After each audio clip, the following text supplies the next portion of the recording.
Welcome to The Explainer. Today we're digging into a paradox that I think we've all felt. Why is it that chasing good feelings can sometimes leave us feeling totally burnt out? Well, we're going to break down a really powerful framework that explains the huge difference between a fleeting pleasure and real, genuine growth. Okay, so let's just dive right in, with a puzzle that probably sounds familiar. We're all trying to have positive experiences, right? But why do they feel so incredibly different? I mean, why does an hour spent deep in creative work feel like it's from a different universe than an hour spent scrolling through social media, even though both can give you that little hit of pleasure? It's this weird paradox we've all run into. You chase a feeling, you finally get it, and then poof, you actually feel more empty than when you started. It's that whole cycle of seeking a high, only to find that the crash leaves you feeling even lower. So what is really going on there? Well, here's the first big mistake we tend to make. We judge our experiences almost entirely on their intensity, a factor we're going to call gain. But, that's like judging a song just by how loud it is. You completely miss the melody, the harmony, everything that actually makes it music.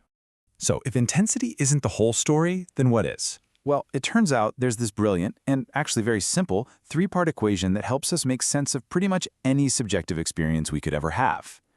All right, so first up is gain. And yep, this is exactly what we were just talking about. It's the intensity. It's how loud the music is, how bright the colors seem, that rush of excitement. It really is just like the volume knob for your inner world. Next up, we've got noise. And you can think of this as all that background static in your system. You know what I'm talking about. It's that low-level anxiety, the constant mental chatter, all the emotional baggage we haven't quite dealt with. It's that unresolved stuff that's always running in the background, just draining our resources. And finally, the third piece is control. This one's huge. It's your ability to actually navigate your own inner states on purpose. And it's not about suppressing feelings. It's about having the skill to intentionally enter a state and, just as importantly, to return from it.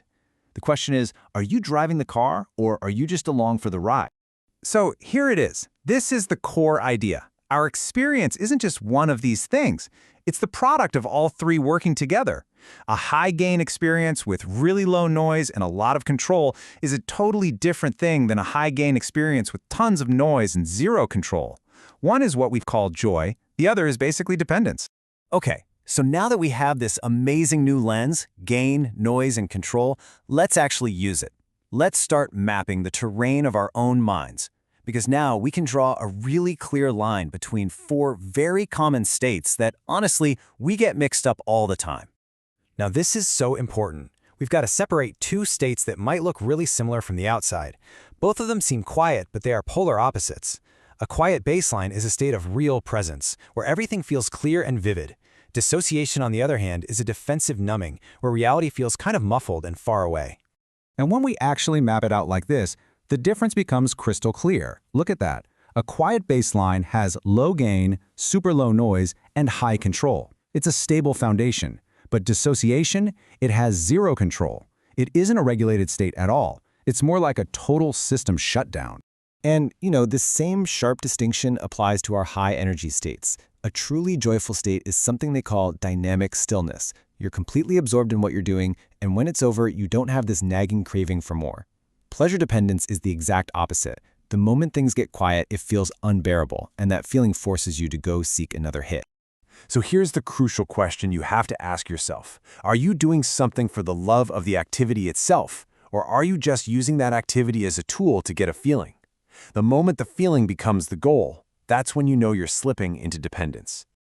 So what's great about this is that it doesn't just help us to find our states. It actually gives us a roadmap. It shows us the most stable, the most sustainable path to feeling fulfilled and being creative. And here is that path. The only way this works long-term is to start by resolving the noise. You have to establish that solid, quiet baseline first. Only after you've done that can you safely go into those high-gain, joyful states and then come back to your foundation without a crash. And this is why just chasing joy so often backfires. See, if you haven't dealt with all that underlying noise, you're just using the high gain of a fun activity to mask it. It's like cranking up the music to drown out a buzzing sound. The second the stimulation stops, the second the music goes down, that static of anxiety comes roaring right back. And that forces you to go seek another high, and the cycle just keeps going. So what should you look out for in your own life? Well, here are some of the red flags.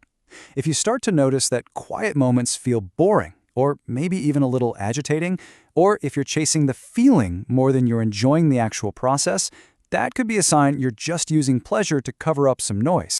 Okay, so this all builds to one final, really powerful analogy that ties this whole framework together and makes it super easy to remember. I love this. A brilliant way to think about all this is to compare your mind to a computer system. Your quiet baseline, that's your clean, stable operating system. A joyful state is like running a powerful, awesome application, like a creative program. Pleasure dependence, that's malware, secretly draining all your system's resources. And dissociation? Well, that's like a critical hardware failure.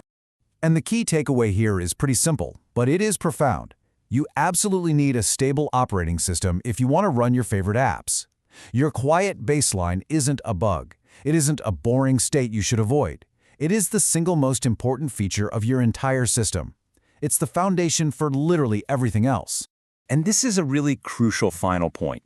Our culture, our society, tends to celebrate those flashy applications, right? The big moments of high-gain, joyful expression. But we often completely overlook or even pathologize the quiet foundational work of just maintaining the operating system.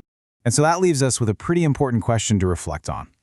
If you think of your mind as this system, how are you really balancing your time? Are you constantly running these resource-heavy applications day in and day out? Or are you also making time to clear out the malware, to defragment the hard drive, and just make sure that your core operating system is stable and healthy? It's a really powerful model to keep in mind.